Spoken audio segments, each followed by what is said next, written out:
Hola, ¿cómo están? Decidí hacer este video porque me escribió un amigo de San Rafael en la provincia de Mendoza, en la República Argentina.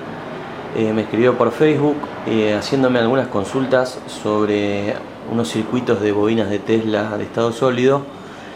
Y bueno, aproveché de paso para despejar dudas básicas del funcionamiento de la bobina de Tesla y dar pie a cómo funcionan la mayoría de los circuitos de estado sólido que podemos ver en internet. Bueno, disculpen por ahí, el video está hecho en la cocina de mi casa y hice todos los dibujos recién en un cuaderno, pero creo que va a ser bien didáctico. Lo primero que les voy a hablar es de un circuito clásico en electrónica que llamamos circuito resonante, que es la asociación de dos componentes, un capacitor y una bobina, ¿sí? Que están denominados con la letra C y L mayúscula. ¿Qué tiene de especial este circuito? Yo lo definiría como un circuito que tiene cierta elasticidad, haciendo una analogía al mundo mecánico. Podría ser algo similar a un péndulo o una cuerda de una guitarra o una vara que esté sujeta en un extremo y libre en la otra. O sea, cualquier elemento mecánico que tenga elasticidad y sea susceptible de poder oscilar. Este circuito tiene las mismas características, nada más que es un circuito eléctrico. Y vamos a explicar cómo funciona de esta manera. Acá tenemos el mismo circuito resonante, C y L, pero esta vez puse una fuente de tensión continua, esta pila, y los interconecté con dos interruptores. Entonces, ¿cuál es la finalidad de esto? Supongamos lo siguiente, yo voy a cerrar primero este interruptor de manera que la fuente de tensión continua cargue este capacitor, ¿sí? El voltaje va a ser de este capacitor va a ser igual al voltaje de la fuente. Una vez que se cargó, que esto es instantáneo obviamente, voy a abrir este interruptor, pero voy a cerrar este, o sea que voy a vincular los dos componentes, el capacitor con la bobina. Cuando haga esto va a suceder lo siguiente. A ver, ahí se ve bien. En el momento inicial, la tensión del capacitor va a ser la de la fuente y está en su punto más alto. El capacitor se va a ir descargando lentamente, ¿sí? Lentamente, a través de la bobina. Pero no lo va a hacer de forma instantánea porque las bobinas o las inductancias se oponen a las variaciones rápidas de corriente en función de su autoinducción. Entonces, el capacitor se va a ir descargando lentamente, ¿sí?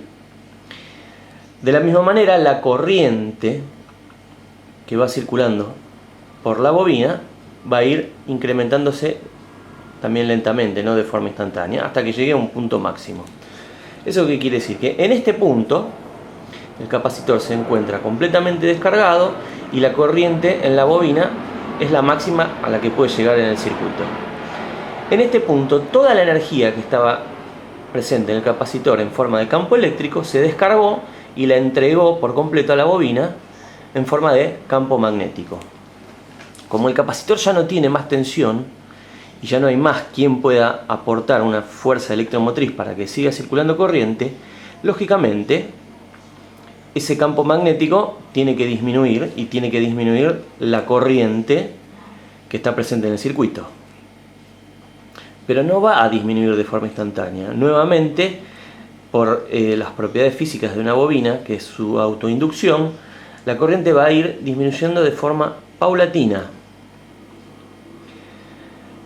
¿Qué va a pasar? Cuando a medida que el campo magnético se va reduciendo, ese mismo campo magnético va a cortar, las líneas de fuerza de ese campo van a cortar las espiras de esa bobina y van a generar una fuerza electromotriz en sentido inverso. Lo que va a provocar es que el capacitor se cargue ahora con tensión en el sentido opuesto, ¿sí? Hasta que cuando la corriente disminuyó por completo, o sea el campo magnético disminuyó por completo en este punto, el capacitor se cargó con la polaridad opuesta en su punto máximo. Y esto se va a ir repitiendo sucesivamente, ¿sí? Como pueden ver, pero se va a ir amortiguando lentamente con el tiempo porque el circuito tiene resistencia eléctrica y hay pérdidas de energía que se disipan en forma de calor hacia el ambiente. Pero en definitiva lo que les quería explicar es por qué se lo llama resonante, porque tiene esta capacidad de oscilar, ¿sí? Es un circuito que es sumamente inestable y con cualquier desequilibrio de tensión lo podemos poner a oscilar. Otra característica interesante es siempre que la corriente en este circuito está atrasada a 90 grados respecto de la tensión del mismo, ¿sí? Por propiedades físicas de los componentes. Y bueno, acá podemos identificar lo que es un periodo de la señal, ¿sí? O esto podría ser el periodo completo, es lo mismo, yo lo marqué entre pico y pico, ¿sí? Acá les dibujé el desfase que hay entre tensión y corriente, que es de 90 grados, ¿sí? Y después algo muy importante, la velocidad con que esta oscilación se genera es la frecuencia propia del circuito, que la vamos a llamar de resonancia, o la frecuencia natural de oscilación de ese circuito. Y depende pura y exclusivamente de los valores de los componentes, tanto de la inductancia como de la bobina. Y se expresa de la siguiente manera: F0, que es frecuencia de resonancia, es igual a 1 dividido 2 por pi, pi es una constante, por la raíz de L por C, donde L está expresado en henrios, que es la inductancia, el valor de la inductancia de la bobina, y C está expresado en faradios, que es la capacidad del capacitor. Esto nos va a dar el valor de la frecuencia de oscilación del circuito expresado en hertz. Bueno, ahora que sabemos lo que es un circuito resonante, vamos al siguiente paso, que es la bobina de Tesla, que no es ni más ni menos que un transformador resonante. ¿Eso qué quiere decir? Es un transformador común y corriente, tiene un bobinado primario y un bobinado secundario, pero lo convertimos en resonante al asociarle un capacitor al circuito primario y un capacitor al circuito secundario. El capacitor del circuito primario es el capacitor primario de la bobina de Tesla, y el capacitor del circuito secundario son todas las capacidades parásitas que creo que hablé en su momento, y están formadas por la capacidad parásita del bobinado en sí, y sobre todo la del electrodo de descarga, que es la capacidad parásita más grande, que generalmente son esferas o toroides que se colocan, ¿sí? Bien, no quiero entrar en datos constructivos, sino más en la cuestión teórica. La condición fundamental de una bobina de Tesla es que la frecuencia de resonancia del circuito primario sea igual a la frecuencia de resonancia del circuito secundario, ¿sí? F0P tiene que ser igual a F0S, ¿sí? Entonces, bajo esas condiciones, y si suponemos que el circuito es ideal, podemos inferir que la energía presente en este circuito es igual a la energía presente en este otro circuito. ¿Por qué? Porque en el traspaso, que es inductivo, no hay ninguna pérdida, ¿sí? Bien. Otra cosa interesante es que en los circuitos resonantes la energía presente en el capacitor es la misma que la energía presente en el inductor, con la diferencia de que nunca están, por decirlo de alguna manera, presentes simultáneamente, sino que primero está cargado a su máxima energía el capacitor y se la entrega al inductor. El inductor la almacena en campo magnético y después se la devuelve, y el capacitor la vuelve a almacenar en campo eléctrico, y así sucesivamente se van haciendo un intercambio energético entre capacitor e inductor. Pero si no hubiera pérdidas, la energía entre un elemento y el otro siempre es la misma, se la van pasando al uno al otro. Ahora voy a develar un gran misterio, que es cómo se calcula la ganancia de tensión de una bobina de Tesla. O sea, cómo podemos saber qué tensión vamos a tener a la salida, o cómo es la relación de transformación, como se dice habitualmente en un transformador común y corriente. Y para eso lo que voy a utilizar es la ecuación del nivel de energía que acumula un capacitor. Esto lo pueden sacar de algún libro de teoría de los circuitos. la energía presente en un capacitor, expresada en joules, va a ser igual a 1/2 de su capacidad por la tensión aplicada en dicho capacitor al cuadrado. Entonces, vamos a hacer el siguiente razonamiento. Como dijimos anteriormente, si las frecuencias de resonancia en el circuito primario y en el circuito secundario son iguales, podemos inferir que la energía en el capacitor primario va a ser igual a la energía acumulada en el capacitor secundario. Recuerden que el capacitor secundario es casi virtual y es el electrodo de descarga, pero no deja de ser un capacitor.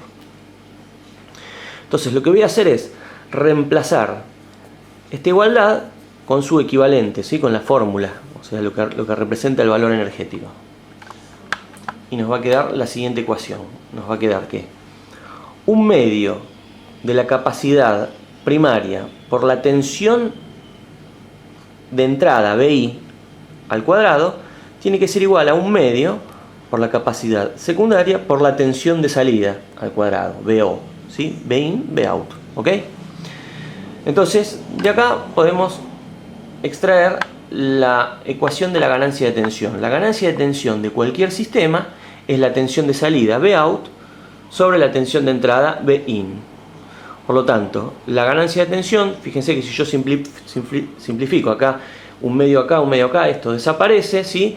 Hago BO sobre BI, me va a quedar capacitor primario sobre secundario y los cuadrados los elimino con la raíz. Me va a quedar entonces que la ecuación de la ganancia de tensión de una bobina de Tesla es la raíz cuadrada del capacitor primario dividido el capacitor secundario.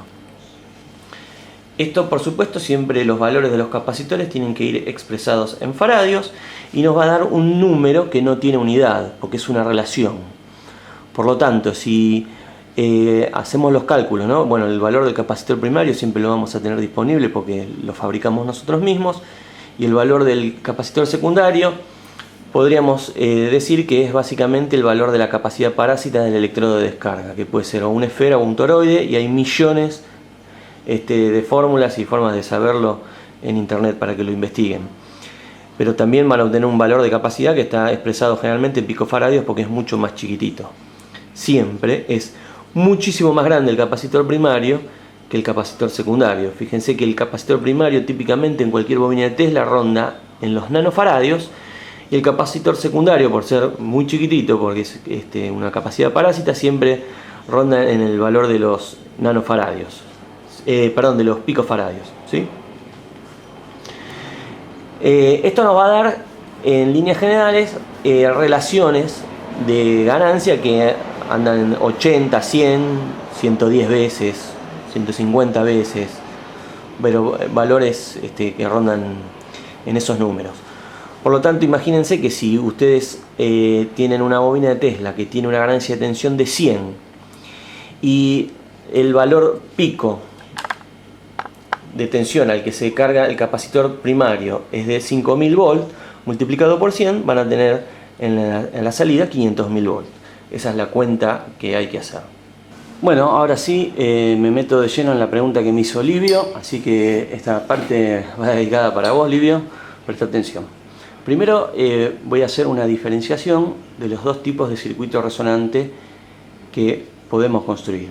El primero es el circuito resonante paralelo y es el que usé para el ejemplo al principio del video, donde podemos ver el capacitor y el inductor están conectados en paralelo, de ahí su nombre. Y agregué un generador de señal, ¿sí?, que alimenta este circuito, cuya frecuencia es igual a la frecuencia natural de oscilación de este circuito resonante. O sea que la frecuencia del generador es igual a la frecuencia de resonancia de este circuito. Por lo tanto, este circuito se encuentra en resonancia. Entonces, para hacer el análisis, vamos a hacer el análisis de impedancias de este circuito. Y las ecuaciones son las siguientes. La reactancia capacitiva en cualquier circuito de corriente alterna de un capacitor es igual a 1 dividido omega por C, y su resultado es ohm. Y la reactancia inductiva es igual a omega por L, y su resultado es en ohm. Para los que no saben lo que es una reactancia, sería el equivalente a una resistencia, digamos. O sea, la resistencia eléctrica que presenta el capacitor y el inductor a una determinada frecuencia. La frecuencia está, en este caso, representada por omega, que es la velocidad angular del generador, ¿sí? Omega es la velocidad angular del generador, y es igual a 2 por pi por f. Acá aparece la frecuencia, ¿ok? Y la unidad de medida son radianes sobre segundo. Ahora, ¿qué sucede? Cuando esto está en resonancia, que sería este caso, sucede algo muy peculiar, y es que los valores de reactancia, tanto capacitiva como inductiva, son iguales, ¿sí? ¿Eso qué quiere decir? Que a la frecuencia de resonancia, si hacemos estas ecuaciones, nos va a dar que la reactancia capacitiva e inductiva dan el mismo valor en ohm, son exactamente iguales. Ahora bien, el análisis de impedancia en un circuito paralelo, acá no puse resistencias porque realmente para simplificar la ecuación, va a ser igual a la inversa de la admitancia, ¿sí? La admitancia sería como la conductancia del circuito. Z, entonces es igual a 1 dividido la admitancia, que se simboliza con la letra I. Y la admitancia del circuito va a ser igual a la inversa de la reactancia capacitiva menos la inversa de la reactancia inductiva, que se lo suele llamar a este término BC y a este término BL. Ahora bien, como XC es igual a XL, ¿sí? Esto que es igual a esto, la resta me va a dar 0. O sea que la admitancia va a ser 0. Y como dijimos que la impedancia del circuito iba a ser a la inversa de la admitancia, nos va a dar que es 1 dividido 0. Por lo tanto es infinito. Por supuesto estamos hablando de un circuito ideal. ¿Eso qué quiere decir? Que idealmente la corriente que circula desde el generador hacia el circuito resonante es 0. Absolutamente 0. Tiene una impedancia infinita. Por supuesto esto en la práctica no es verdad y circula una mínima cantidad de corriente dependiendo de la calidad de este circuito, ¿sí? Y esa corriente que circula es para mantener las pérdidas que se producen en el mismo. Y después, lógicamente, las corrientes que circulen en las ramas, tanto del capacitor como del inductor, van a ser iguales porque los componentes están equiparados al estar en resonancia y no van a ser ni más ni menos que IC va a ser igual a la tensión de la fuente dividido la reactancia capacitiva y la corriente IL va a ser igual a la tensión de la fuente dividido la reactancia inductiva. Es muy interesante en este tipo de circuitos que según los valores que adopten tanto el inductor como el capacitor, podemos tener corrientes dentro de las ramas mucho más superiores que la que ingresa desde la fuente. Esto es muy interesante y se aprovecha en la práctica para un montón de aplicaciones, sobre todo, por lo menos las que yo he visto, en lo que es calentamiento por inducción o soldadura por inducción. Son equipos industriales que calientan elementos metálicos a través de campos magnéticos de alta frecuencia. Bueno, ahora tendremos que ver el otro tipo de circuito resonante posible, que es el circuito resonante serie, que lo llamamos así porque los componentes, tanto el capacitor como el inductor, se encuentran en serie uno respecto del otro y respecto del generador de tensión en este caso que yo agregué, ¿sí? Que igual que en el caso anterior, su frecuencia es igual a la frecuencia de resonancia o natural del circuito resonante. En este caso lo que vamos a tener es una única corriente circulante por el circuito, ya que es un circuito serie, pero vamos a tener dos caídas de tensión: la caída de tensión en el capacitor y la caída de tensión en el inductor, de manera tal que la suma de las dos caídas de tensión deberían dar el valor de tensión de la fuente, ¿sí? Bien, ahora vamos a hacer el análisis de impedancia igual que con el circuito anterior. Esto no varía, ¿sí? Nuevamente la reactancia capacitiva va a ser igual a 1 dividido omega por C en ohm. La reactancia inductiva va a ser igual a omega por L en ohm. Omega es la velocidad angular del generador, que es 2 por pi por F en radianes sobre segundos. Disculpen. Nuevamente, tenemos como premisa que el circuito se encuentra resonando, por lo tanto la reactancia capacitiva va a ser igual a la reactancia inductiva. Y fíjense, y la impedancia en un circuito serie, como no hay resistencia, estamos analizando solo la parte imaginaria imaginaria o reactiva, va a ser igual a XL menos XC. Por lo tanto, la impedancia va a ser 0. Como XL y XC son iguales, nos va a dar 0. Ahora fíjense algo interesante. La corriente de este circuito va a ser la tensión dividido la impedancia. Por lo tanto, la tensión dividido 0 nos va a dar que la corriente de este circuito tiende a ser infinita. Eso quiere decir que este circuito, una vez que empieza a oscilar, la corriente se va incrementando en el circuito hasta el infinito. Esto idealmente, en la práctica no sucede así, y la corriente máxima va a estar delimitada por el valor de la resistencia eléctrica del circuito, y está dado por la resistencia eléctrica del alambre de la bobina y de los cables que se interconectan. Por último, para terminar el análisis del circuito, las caídas de tensión tanto en el capacitor y en el inductor van a ser iguales, porque la corriente es la misma, y va a ser el producto, en un caso el producto de la corriente por la reactancia capacitiva, y en el otro de la corriente por la reactancia inductiva. De la misma manera que en el circuito anterior, que era el circuito resonante paralelo, si recuerdan, les dije que según el valor que adoptan los componentes, las corrientes presentes en las ramas del circuito paralelo pueden ser muy superiores a la corriente que entrega el circuito. ¿Por qué? Porque el generador este circuito de cara al generador tiene una impedancia muy alta, o sea que la corriente que circula por acá es muy pequeña. Sin embargo, la corriente que circula en cada una de estas ramas puede ser muy superior a la que entrega el generador. Eso es lo que se llama una condición de sobrecorriente.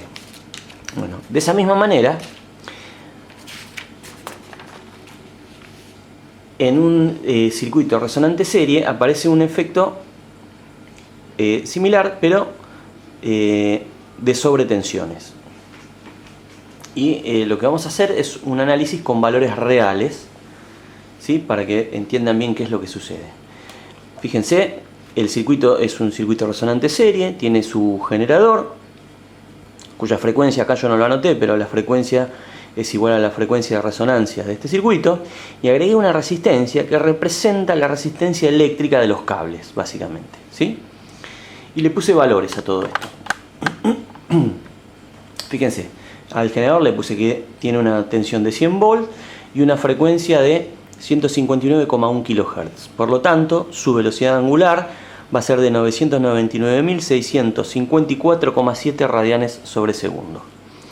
Después, la resistencia eléctrica del circuito puse 0,1 ohm, que sería algo aceptable, ¿no? Son simplemente cables, así que si el circuito tiene buena calidad, su resistencia debería ser bastante baja. Y el valor de la inductancia es de 10 microhenrios. Por lo tanto, su reactancia inductiva va a ser igual a omega por L, o sea 999.654,7 radianes sobre segundo por 10 microhenrios nos da 10 ohm. Después, el valor del capacitor es de 100 nanofaradios y su reactancia capacitiva es igual a 1 dividido omega por C, o sea 1 dividido 999.654,7 radianes sobre segundo por 100 nanofaradios, y da 10 ohm, que era lo que se espera en este circuito, porque como dije, al estar en resonancia están equiparados, ¿sí? Los valores de reactancia inductiva y capacitiva. Ahora vamos a averiguar la impedancia del circuito. La impedancia es un número complejo, tiene una parte real que está dada por los componentes pasivos o resistivos, y una parte imaginaria que está dada por los componentes reactivos, ¿sí? Entonces la parte real va a ser R y la parte imaginaria va a ser XL menos XC. La J indica que es el término imaginario, ¿sí? El número complejo. Como XL y XC son iguales, porque está en resonancia, XL menos XC va a dar 0. Entonces todo el término imaginario desaparece. Y la impedancia del circuito es todo parte real, o sea, va a ser ni más ni menos que la resistencia, 0,1 ohm. ¿Eso qué quiere decir? Que esto se anula, pasa a ser un cable. Entonces, para el generador lo único que ve es la resistencia. Esto es un cable, un cortocircuito. Por lo tanto, si queremos averiguar la corriente de este circuito, va a ser igual a la tensión dividido Z, que es 100 volt dividido 0,1 ohm. Esto nos va a dar que la corriente que va a circular por ese circuito es de 1000 amperes, que como verán es bastante elevada. Y acá es donde aparece la magia. Porque si vemos las caídas de tensión presentes en cada componente, fíjense, la caída de tensión en la resistencia es igual a I por R, 1000 amperes por 0,1 ohm, 100 volt, o sea, la fuente. Sin embargo, la caída de tensión en el inductor va a ser igual a 1000 amperes por 10 ohm, 10.000 volt. Y en el capacitor, como tiene el mismo valor de reactancia, lo mismo, 1000 amperes por 10 ohm, 10.000 volt. ¿Sí? Fíjense cómo acá aparece una sobretensión. Tenemos sobre los componentes reactivos, aparece una caída de tensión que es muy superior al valor de la fuente, que es de 100 volt. Y les puedo asegurar que lo pueden medir y es así, llegan a meter los dedos ahí y se complicaría la cosa. Pero, ¿qué pasa? Si yo mido entre extremos con un tester, voy a medir los 100 volt. ¿Por qué? Porque en todo momento y de manera instantánea, las fases de la caída de tensión del inductor respecto del capacitor están corridas 180 grados, o sea que se anulan entre sí. O sea, yo voy a tener 10.000 volt acá apuntando para un lado y 10.000 volt acá apuntando exactamente para el lado opuesto. Por lo tanto, esta tensión, si yo mido acá entre extremos, es cero. Entonces, la tensión que voy a medir entre extremos completos de la serie va a ser nada más que la caída de tensión en la resistencia, que era de 100 volt. Fíjense, acá les hice un pequeño esquema de fases, ¿sí? Donde tenemos en el eje Y las fases de los componentes reactivos y en el eje X las caídas de tensión de los componentes resistivos. Fíjense, voy a tener un vector que es VR, que es la caída de tensión en la resistencia, y en fase con la caída de tensión en la resistencia, la corriente que está circulando por el circuito, porque no hay ningún tipo de desfase entre la resistencia y la corriente que lo atraviesa. En cambio, en el inductor, la corriente siempre atrasa 90 grados respecto de su tensión, ¿sí? Fíjense, está la corriente en cero y la tensión en el inductor está adelantada a 90 grados, la corriente atrasada a 90 grados respecto de su tensión. Y en el capacitor sucede lo opuesto, la corriente adelanta 90 grados respecto de su tensión, ¿sí?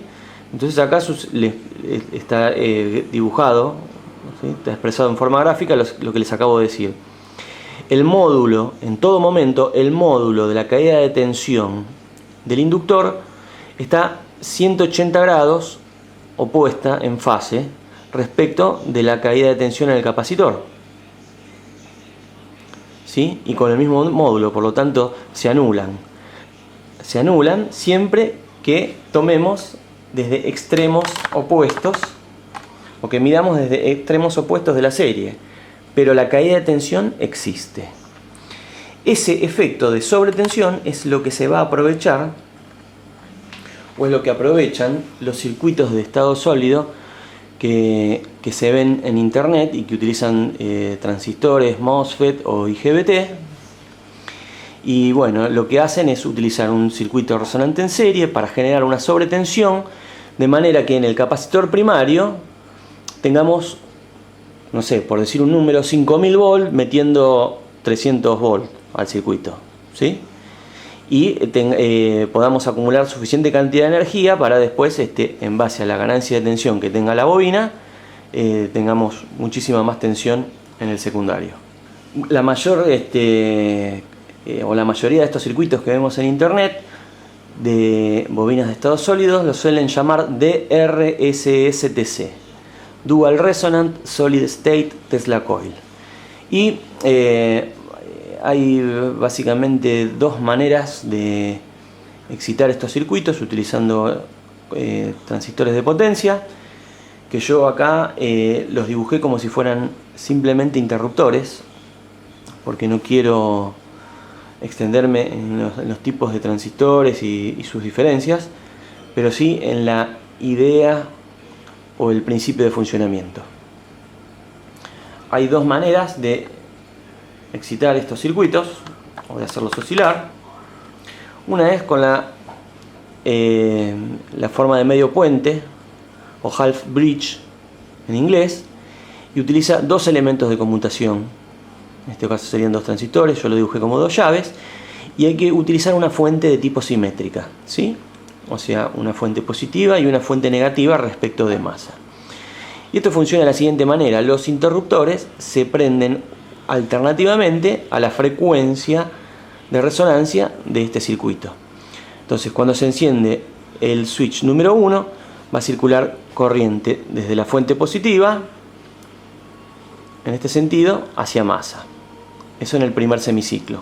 Luego se va a abrir el primer interruptor y se va a cerrar el segundo, y la corriente va a circular desde masa hacia la fuente negativa. Entonces primero circula en un sentido la corriente de izquierda a derecha, y después en el primer semiciclo, y después de derecha a izquierda en el segundo semiciclo. La ventaja de este circuito es que utiliza solamente dos transistores. La desventaja es que hay que hacer una fuente simétrica. La otra opción es utilizar un esquema de puente completo, ¿sí? O full bridge en inglés, que utiliza 4 transistores, o en este caso representado con 4 llaves de conmutación. En este caso las llaves se accionan de a pares. Por ejemplo, primero cerramos la llave 1 y la 4, entonces la corriente va a circular desde la fuente de izquierda a derecha hasta masa en el primer semiciclo. Luego se van a abrir y se van a cerrar la 2 y la 3, y ahí la corriente va a circular por la fuente de derecha a izquierda hacia masa, y así sucesivamente. La ventaja de este circuito es que no tenemos que utilizar fuentes simétricas, pero la gran desventaja es que hay que utilizar 4 transistores, y si son de los de tipo IGBT, la verdad que es para pensarlo, porque son muy costosos. Finalmente, lo que va a suceder con este tipo de circuitos es que cuando los transistores empiecen a conmutar, la corriente dentro del circuito resonante va a ir incrementándose idealmente de forma lineal. Digo idealmente si el circuito no tiene ninguna resistencia, y va a seguir creciendo, creciendo, creciendo hasta el infinito, como habíamos visto de forma teórica.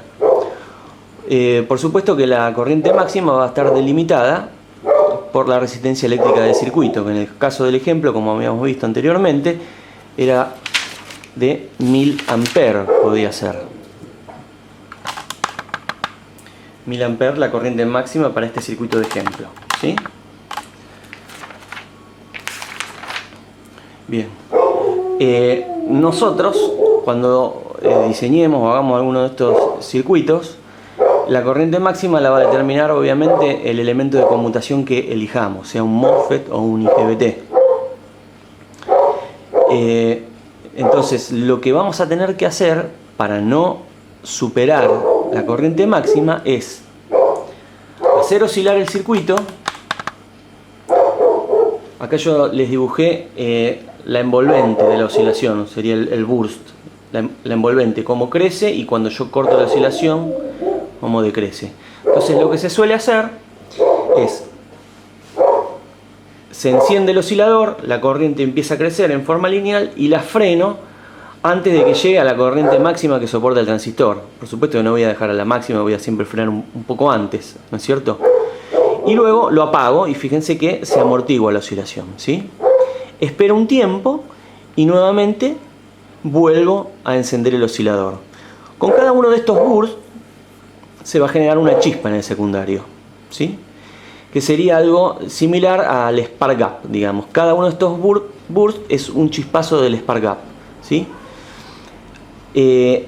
La repetición entre un burst y el otro va a estar dada por la disipación de temperatura que tengan los transistores que nosotros estamos utilizando. Todo lo que es el transistor, disipadores de calor, y o sea, todo el sistema que nosotros coloquemos para que esos transistores disipen temperatura. ¿Por qué? Lo que hay que evitar es, para que no se quemen los transistores, es superar la corriente máxima, y no hay que superar la temperatura máxima especificada para dicha corriente. Por ejemplo, voy a tirar un número completamente al azar. Supongamos que el fabricante dice que a 35 grados centígrados ese transistor no puede superar los 120 amperes o 130 amperes. Entonces, lo que tenemos que hacer es que en este lapso donde el circuito no está oscilando, los transistores entreguen temperatura al ambiente, ¿sí? O se refrigeren o tengan tiempo de disipar la temperatura acumulada, porque generalmente la duración de este burst es muy pequeño, suelen ser microsegundos, pero las corrientes a las que se los someten los transistores van desde los 150 amperes a los 1000 amperes, por eso se usan transistores IGBT generalmente. Hay que hacer algunos cálculos y lo que hay que mantener es la temperatura media, ¿sí? Porque en este tramo el transistor aumenta su temperatura y en este tramo disipa temperatura del ambiente, o sea que la pierde. Lo que hay que hacer es que la temperatura media, esto a través del tiempo, no supere la especificada por el fabricante. Entonces eso nos va a dar con qué repetición o cuántas veces por segundo nosotros podemos encender el oscilador y va a ser la cantidad de chispas que salgan por segundo en el electrodo secundario.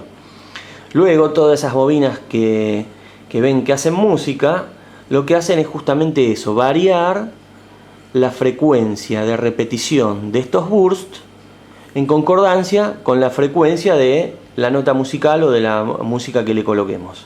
Ese es básicamente el principio de funcionamiento. Bueno, espero haber disipado las dudas que tenías, Livio, y bueno, escríbanme y si puedo les contesto las dudas que vayan surgiendo. Chao.